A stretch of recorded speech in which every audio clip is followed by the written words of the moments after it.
Grâce et paix à vous tous, de la part de Dieu notre Père et de Jésus-Christ notre Seigneur, notre Sauveur, dans la communion de l'Esprit, dans la vie, dans l'amour. Nous vivons particulièrement en ce moment dans un monde absurde, cassé, sans ressort. Mais dans ce monde apparaît le visage rayonnant de Jésus-Christ. Jésus nous dit à tous que rien n'est définitivement voué, que tout est encore possible. Il s'agit d'une espérance radicale, totale, complète. Jésus, roi de notre être intérieur, veut aujourd'hui renouveler avec nous la face du monde. Je vous invite à reprendre place et nous allons suivre du cœur et de l'esprit un texte poétique écrit par Yves Prigent et qui s'intitule « En marche vers son sanctuaire ». Au sein de ma détresse, c'est vers Dieu que je crie. Quand rôdent autour de moi les puissants ennemis, mes yeux vers les montagnes recherchent le secours, car celui qui veille me gardera toujours. Je vais dans ta maison pour te louer, Seigneur, aspirant à la paix qui conduit au bonheur. Toi qui sièges là-haut, regarde ma misère, mon âme est en peine, exauce mes prières. Sans ta grâce, Seigneur, j'étais sans protection, cerné par l'adversaire et jeté en prison. Tu as su m'entourer, m'affermir à jamais pour marcher dans la paix avec toi désormais. C'était comme un rêve quand tu me délivras. En exprimant ma joie, ma bouche t'exalta. Ma vie fut rebâtie. Qui pourrait m'ébranler quand tu me nommes ainsi? Je suis ton bien-aimé.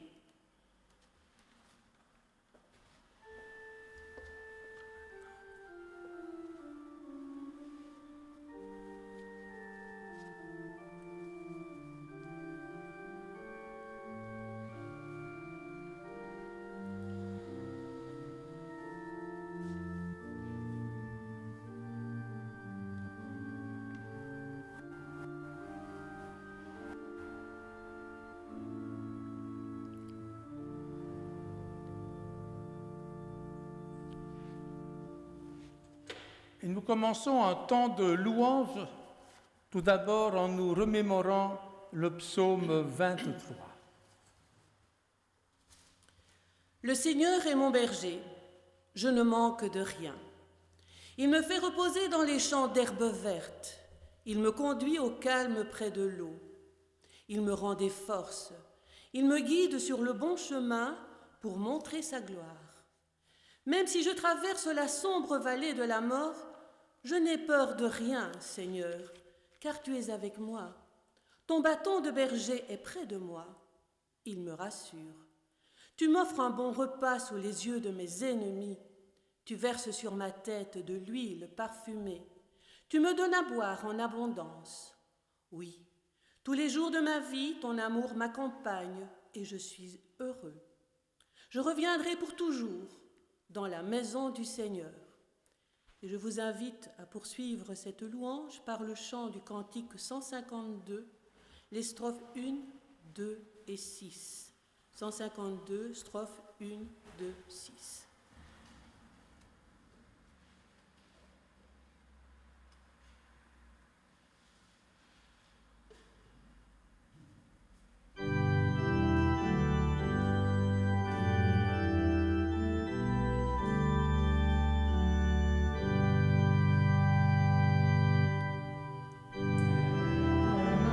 Son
Souvent, sincèrement ou par dépit, nous disons « ça m'est égal ». Mais on ne peut pas toujours dire « ça m'est égal ». Devant Dieu, il n'est pas égal que nous vivions d'une manière ou d'une autre. Il n'est pas égal que nous nous respections ou que nous nous méprisions. Il n'est pas égal que nous désirions ceci et méprisions cela. Il n'est pas égal que nous poursuivions tel but plutôt que tel autre. Il n'est pas égal que nous nous opposions à ceci plutôt qu'à cela. Nous devrons tous comparaître devant Dieu. Et Dieu n'est pas indifférent à ce qui se passe au milieu de nous. Les cieux et la terre le confirmeront un jour. Un jour, l'humanité des villes, la voix des autres gens, les signes de justice au cœur du monde, toute la création, toute la créature vont témoigner si, oui ou non, nous avons bien été le peuple de Dieu ou si nous sommes des prétentieux, des imposteurs. Un jour, Dieu révélera à tous si nous avons été ses enfants ou si nous avons fait semblant. Et je vous invite à nous humilier devant Dieu par la première strophe du psaume 6.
Ainsi parle le Seigneur.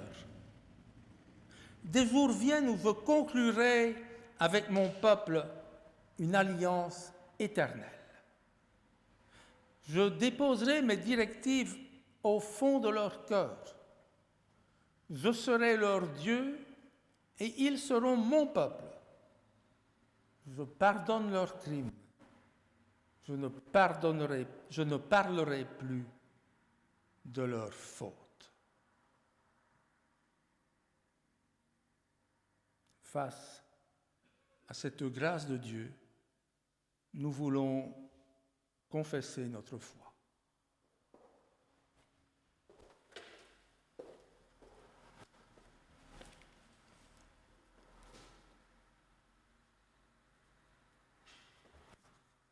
Nous croyons en Dieu. Il donna l'amour à ceux qui souffraient sous la loi. Il donna une patrie à ceux qui étaient étrangers et voyageurs. Il donna un secours à ceux qui étaient entre les mains des brigands. Nous croyons en Jésus-Christ, le Fils de Dieu, notre Sauveur et notre frère. Il a donné à manger à ceux qui ont faim. Il a donné la lumière à ceux qui vivaient dans les ténèbres. Il a donné la liberté à ceux qui sont en prison. Nous croyons en l'Esprit Saint. Il donne un nouveau courage à ceux qui désespèrent, la vérité à ceux qui vivent dans le mensonge, l'espérance de la vie à ceux qui redoutent la mort.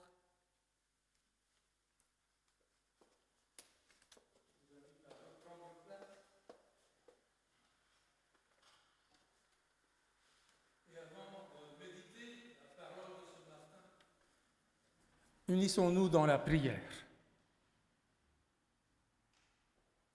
Seigneur, redonne-nous une vision d'avenir, quelque chose qui nous redonne du courage, un but à notre vie, une perspective pour notre travail. Redonne-nous quelque chose dont nous puissions nous réjouir, quelque chose qui nous fasse lever d'un bon pied et aller de l'avant sans aucune crainte.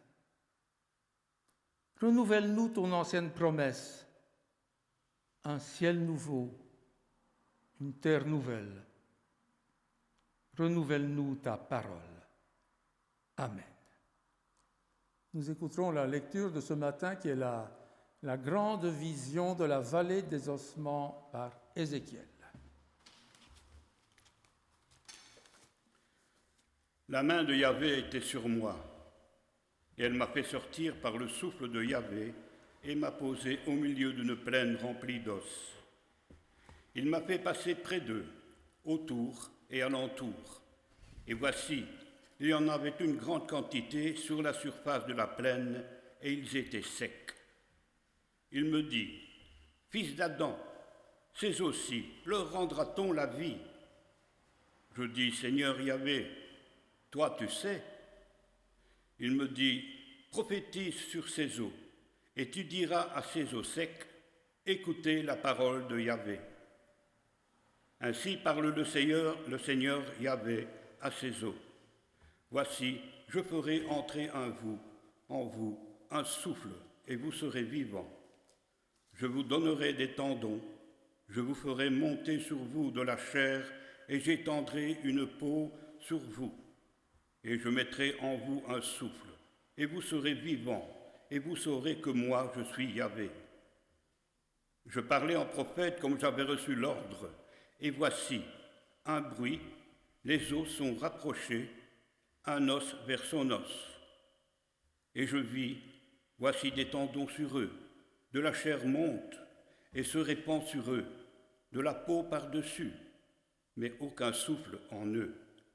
Il me dit, parle en prophète au souffle, parle en prophète, fils d'Adam, et tu diras au souffle, des 4 souffles, viens souffle, et rallume ceux qu'on a abattus, et ils vivront.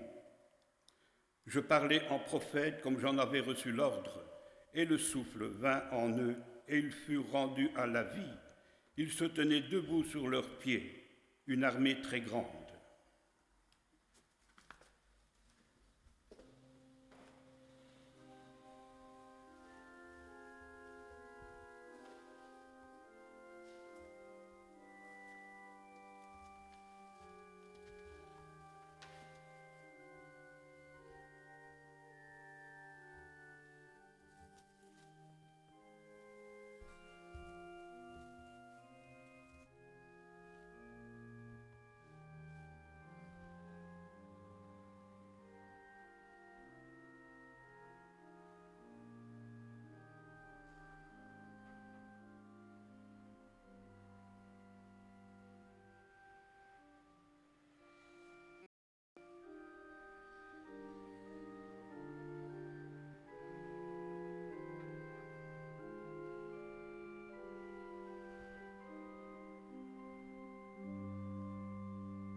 Une grande vision, un grand film d'Hollywood destiné à la résurrection. Un texte tel que nous souhaiterions pour la période de Toussaint, par exemple. Oui, mais voilà, nous ne sommes pas à la Toussaint. Et Ézéchiel ne nous parle pas d'une résurrection des hommes et des femmes qui sont morts et qui vont ressusciter individuellement à la fin des temps. Il ne nous en parle pas tout simplement parce qu'à son époque, cette idée n'existait pas. Au moment de l'exil, il n'y a trace en Israël d'aucune croyance en une résurrection des morts. Il faudra attendre en contact avec les Perses, ce qui ne va se produire qu'à la fin de l'exil. Alors de quoi Ézéchiel nous parle-t-il? Eh bien, Ézéchiel nous parle de la renaissance d'un peuple, d'une renaissance collective, d'un peuple qui se croyait en train de disparaître. C'est donc un message d'espérance pour les désespérés. Pour ce qui est des morts, Jésus nous a bien dit « Laisse les morts enterrer les morts ». Mais ce peuple qui va revivre, il ne va pas renaître de rien du tout. Il faut partir de ce qui existe et en mettant la situation au pire, ce qui reste, c'est un charnier. Ézéchiel va ici répondre à la plainte d'Israël qui est en train de toucher le fond du désespoir. Cette vision s'inspire à la fois de Jérémie et de l'histoire d'Élisée. Il est bon de rappeler cette petite histoire d'Élisée où l'on nous dit que dans le 2e livre des rois que Élisée mourut et qu'on l'enterra, et l'année suivante, des troupes de Moabites pénétrèrent dans le pays. On était en train d'enterrer un homme quand on aperçut ces troupes, et on jeta l'homme dans le tombeau d'Élisée. En touchant les ossements d'Élisée, l'homme reprit vie et se leva sur ses pieds. Omniprésence de la mort. Un vaste champ de bataille oublié, où les eaux ont séché au fil du temps. Et pour désigner ces morts, le texte hébreu nous dit que ce sont des hommes abattus, des hommes assassinés. Parce que le peuple d'Israël n'est pas mort de mort naturelle, de sa belle mort. Il est mort à cause d'ennemis. Alors aussi pour revivre, faudra-t-il qu'un adversaire se présente à ses ennemis, un adversaire de taille qui ne sera autre que Yahvé lui-même. Si nous étions juifs, nous aurions tout de suite réagi à cette vision en évoquant que le contact avec les morts, et Ézéchiel est au milieu d'ossements, au milieu de morts, que ce contact créait un état d'impureté. Mais il y a ici quelque chose de beaucoup plus important.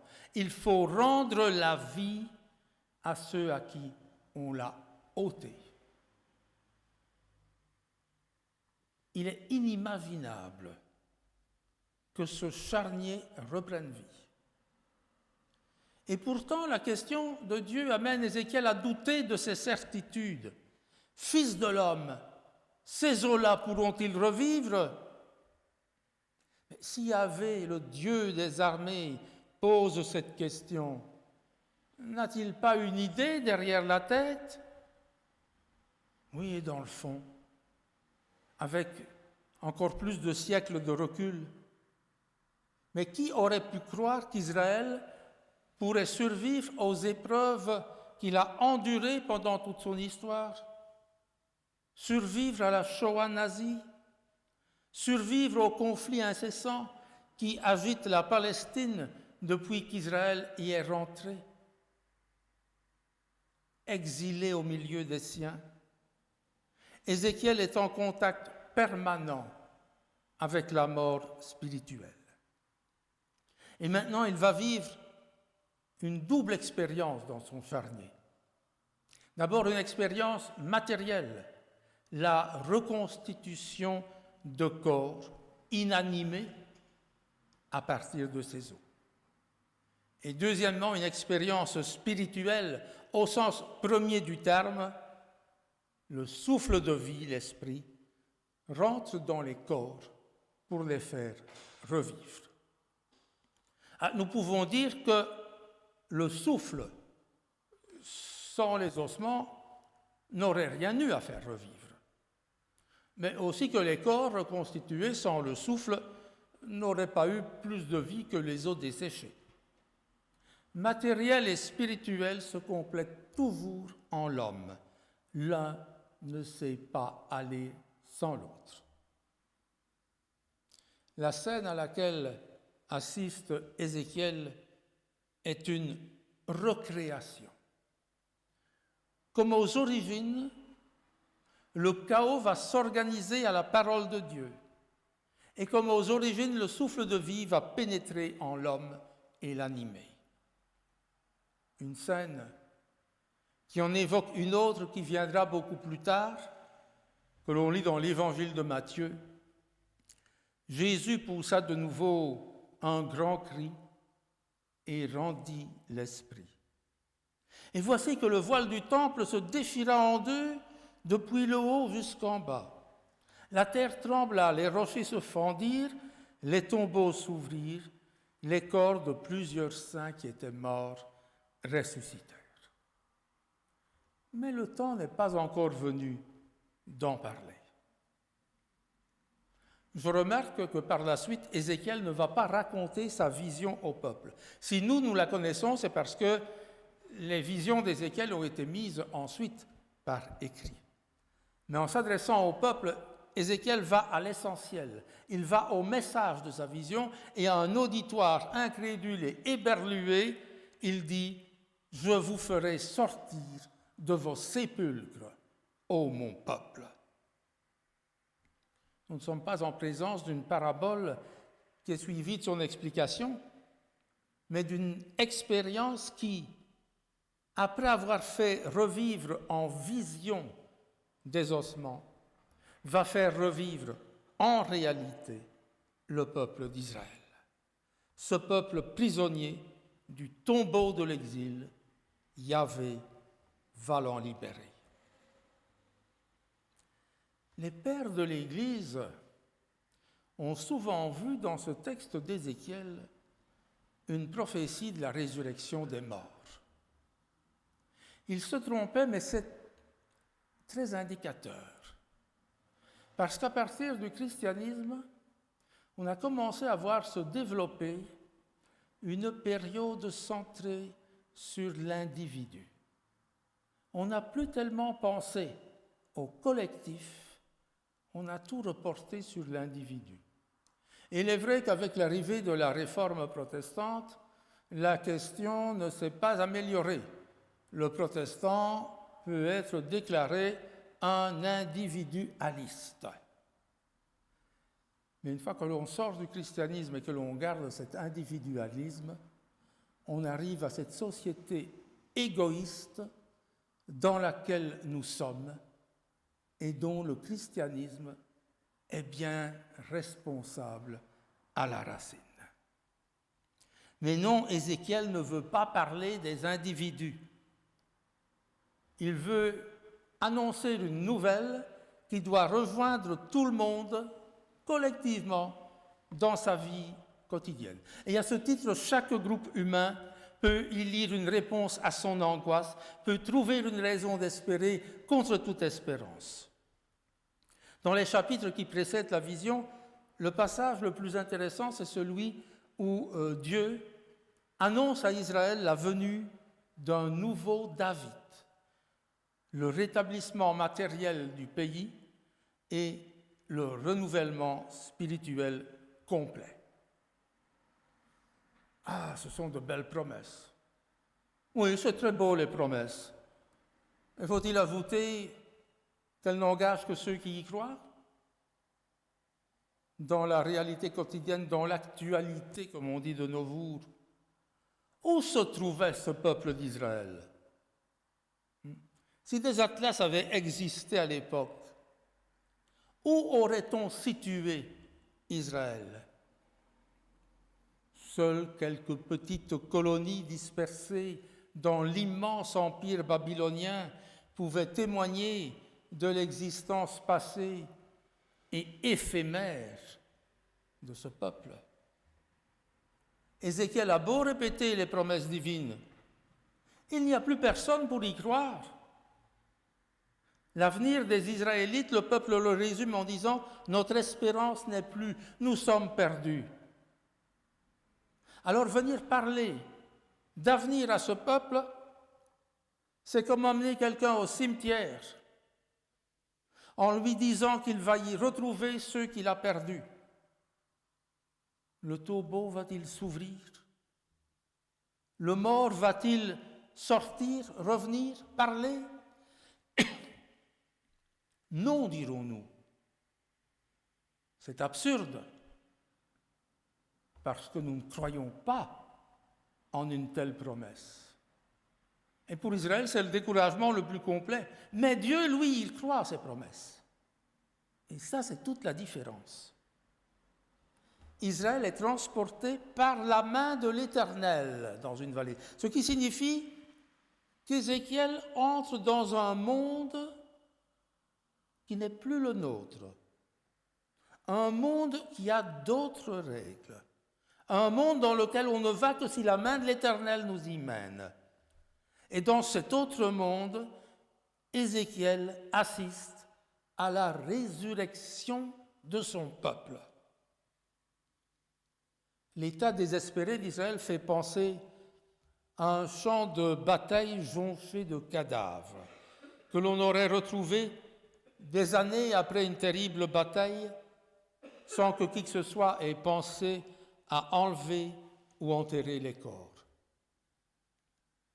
Je suis allé à Waterloo il n'y a pas longtemps et j'ai repensé à ce texte d'Ézéchiel justement en voyant toute la plaine de Waterloo. Imaginez que les corps des soldats de la bataille de Waterloo soient restés sur cette plaine et que maintenant nous y allions. Nous verrions, comme dans la vision d'Ézéchiel, un charnier d'os blanchis, desséché, dépourvu de toute chair. Fils de l'homme, ces eaux-là pourront-ils revivre? Ben non, hein. Il y a bien trop longtemps qu'ils sont morts, en 1815, pour entretenir un pareil espoir. Fils de l'homme, ces eaux-là pourront-ils revivre? Voilà la question qui est dans le cœur de tous les désespérés. Un léopard va-t-il changer sa peau? Un arbre couché va-t-il se redresser? Le mort va-t-il revivre? Les Israélites connaissaient bien les récits d'Élisée, d'Élie, qui rapportaient des résurrections, mais il y avait une énorme différence. Les morts dont il était question venaient de passer de vie à trépas et à la limite on peut se demander est-ce qu'ils étaient vraiment morts? Mais cette fois il n'y a plus aucun doute, il n'y a plus que des os, il n'y a même plus de corps. Alors ça entraîne la réponse logique et cartésienne, mais non, les os ne revivront pas. Mais il y a un autre aspect de la question, c'est que si Dieu pose cette question, c'est parce que la réponse lui appartient. Ézéchiel reçoit alors un ordre qui lui dit non pas parle, mais prophétise. Il faut ouvrir une parenthèse parce que une partie de nos racines est faite de notre culture gréco-latine.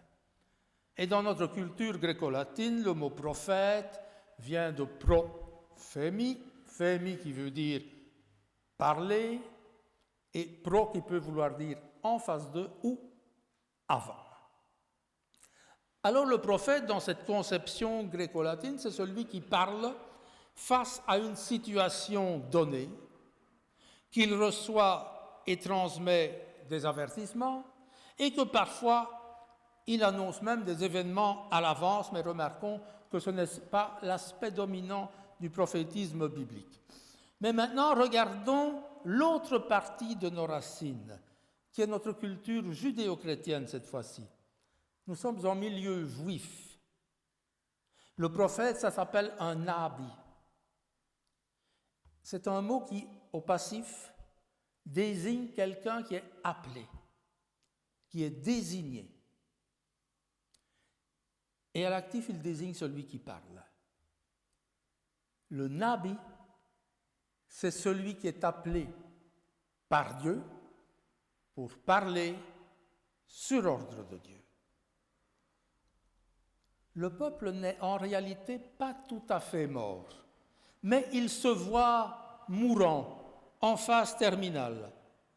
Alors il faut d'abord travailler sur la façon dont il se voit et lui faire comprendre que tant qu'il y a un tout petit reste, l'espoir n'est pas perdu. Ces os pourront-ils revivre? Oh Seigneur, toi tu sais. À la fois tu connais la réponse, mais aussi tu sais le faire. Tu le sais par expérience. Tu as créé le monde, tu as donné la vie à la matière, tu as libéré ton peuple du tombeau d'Égypte, donc tout est possible, tu sais faire ça. Et les corps se reforment. C'est le préalable. Mais il manque l'essentiel, il manque la vie. En lieu d'une plaine jonchée de vieux os, Ézéchiel a à ses pieds une plaine jonchée de cadavres. Est-ce vraiment mieux? Dieu a inversé le cours du temps. Les os se recouvrent de chair, les corps se reforment, bientôt ils vont revivre. C'est tout à fait l'inverse de la vie courante. Et Dieu va donner le souffle.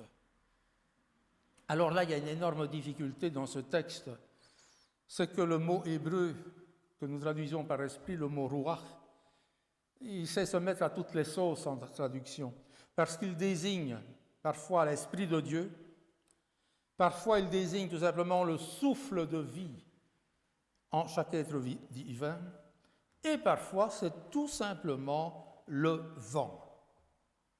Ce qui oblige les traducteurs à trancher pour avoir un texte en français lisible, à faire des choix.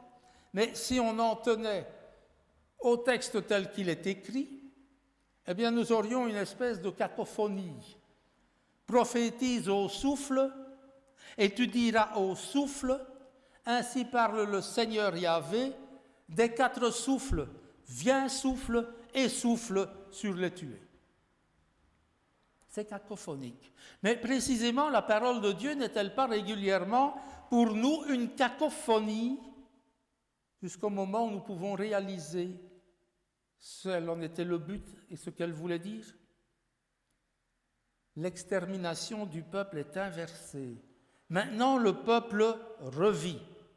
Et il est devenu une armée nombreuse. Mais remontons le temps, nous aussi. Nous possédons et nous connaissons bien une inscription égyptienne qui est connue sous le nom de stèle de Mérimta. Mérimta qui était un des très nombreux fils de Ramsès II. Et cette stèle dit ceci: Canaan est dépouillé de tout ce qu'il avait de mauvais. Israël a été détruit, sa semence même n'est plus.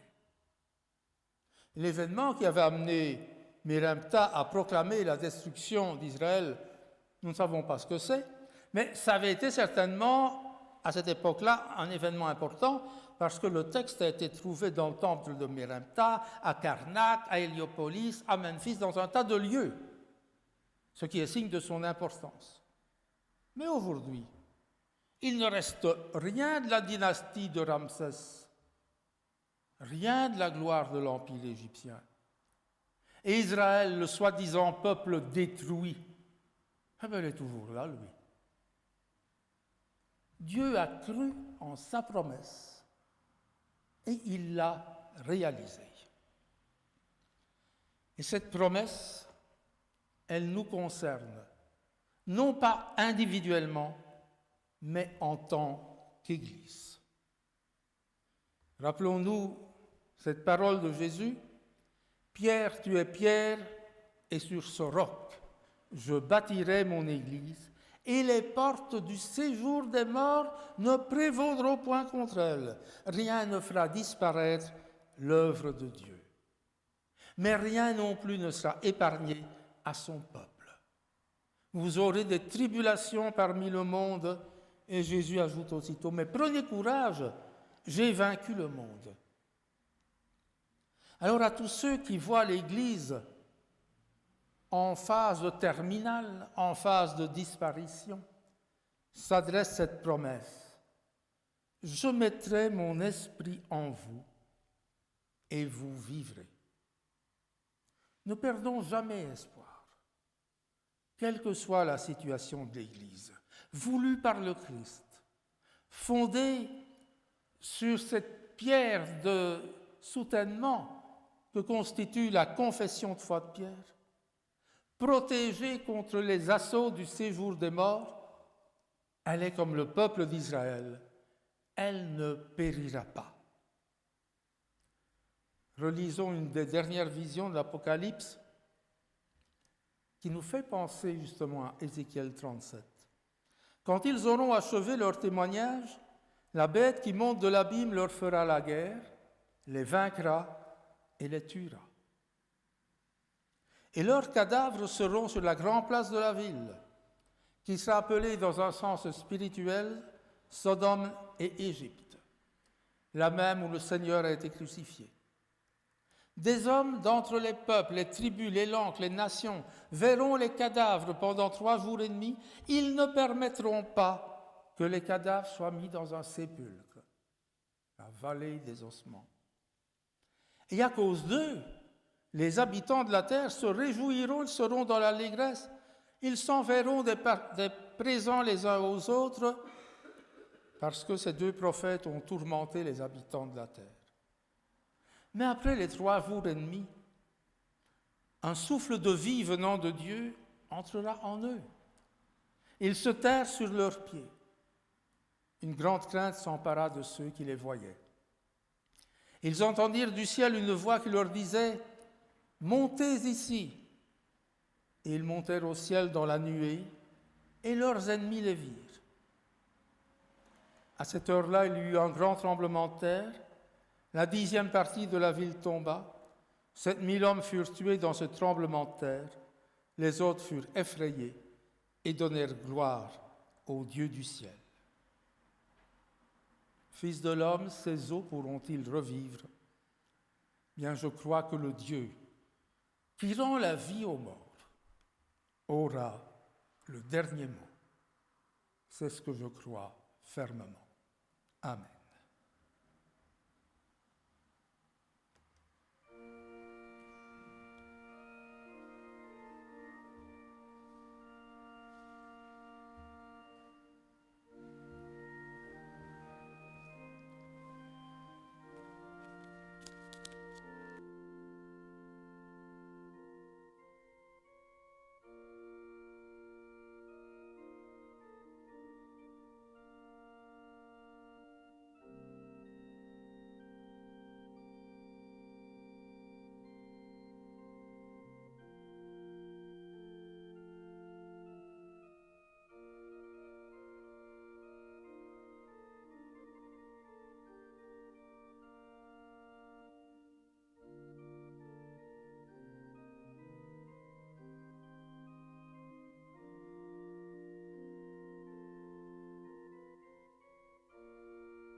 Je vous invite à prier avec le cantique 507 dont nous chantons la première et la dernière strophe.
Parfois, nous pensons qu'avec la meilleure volonté du monde, nous ne parviendrons pas à réaliser quelque chose d'efficace, ni pour Dieu, ni pour les humains. Alors le découragement nous guette. Et pourtant, Dieu est fidèle. Il tient compte de nos intentions. Il attend notre intervention, notre engagement, notre offrande. En ce qui le concerne, les écluses de sa générosité sont grandes ouvertes. Vous avez présenté votre offrande en entrant dans ce temple. Nous allons maintenant la présenter à Dieu. Reçois, Dieu notre Père, cette offrande.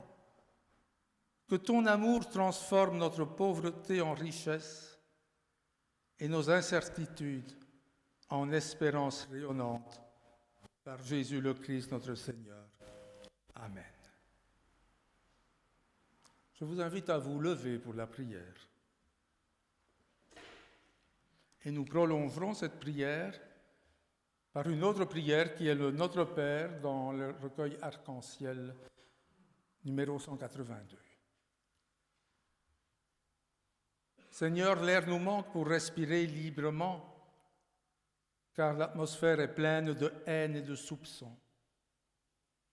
Purifie notre air, Seigneur, donne-nous de la force et de la fantaisie pour que nous ouvrions les fenêtres de l'amour, par où l'air frais pourra entrer. Seigneur, il y a des paroles qui sont en nous. Elles se pressent, elles voudraient sortir pour nous étouffer et étouffer les autres. Renouvelle notre vocabulaire. Rends notre langue sensible pour que nous puissions établir des ponts, des passerelles de compréhension, pour que ta parole puisse s'exprimer dans nos mots à nous. Seigneur, nos yeux deviennent comme des meurtrières lorsque nous considérons ceux qui ne pensent pas comme nous. élargit grandement notre champ visuel afin que nous remarquions les perspectives nouvelles, perspectives d'efférence, parce que ton cœur si large nous aura ouvert les yeux. Seigneur, quand des choses nouvelles, des gens nouveaux se pressent autour de nous, nos mains tendent à se fermer, elles deviennent des poings, décrispent nos muscles si timorés. Mets en nous ton inventive tendresse pour que ta paix devienne visible à travers nous.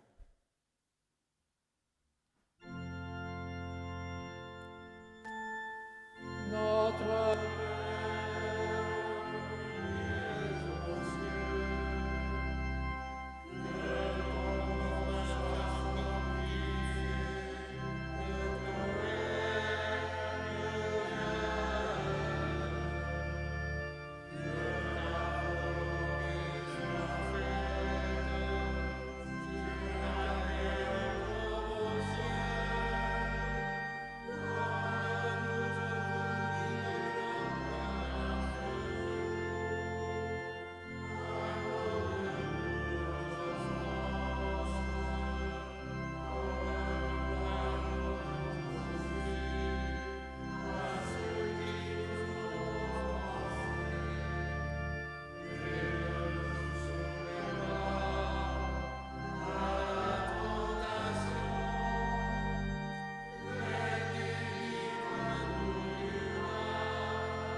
invite à reprendre place et avant de clôturer ce culte, nous écouterons encore un poème d'Yves Prigent qui s'appelle « Mon secours ». Je tends mes mains vers lui. Il est là, mon secours. C'est bien lui qui l'a dit, avec vous tous les jours. Je tends mon oreille, qu'il me parle, me rassure, pour marcher ici-bas, d'un bon pas, d'un pas sûr. J'entends la voix de Dieu à travers sa parole. Ses promesses sont pour moi, ses écrits me consolent. J'entends ses mots d'amour, ils réchauffent mon cœur, et mon âme le loue, ô mon libérateur. J'attends la délivrance par le nom de Jésus. Jamais il n'a menti, jamais il n'a déçu. J'attends dans le silence, j'ai repoussé mes peurs. Peu importe le temps, je sortirai vainqueur. Un jour, l'invisible deviendra visible. Jusque-là, sachons discerner les annonciateurs d'espérance. Ils nous annoncent la venue du Seigneur. Allons dans cette paix qui vient de lui et recevez la bénédiction de la part de Dieu. Après la bénédiction, nous chanterons la 3e strophe du cantique 471, à toi la gloire. Que l'Éternel te bénisse et qu'il te garde. Que l'Éternel fasse luire sa face sur toi et qu'il t'accorde sa grâce. Que l'Éternel tourne sa face vers toi et qu'il te donne la paix. Amen. Oh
de nous quitter, je voudrais remercier Jean-Luc de nous avoir conduits dans ce culte. C'est pas grave, moi j'ai pas oublié. Et remercier Laurent d'avoir tenu brillamment les orgues aujourd'hui.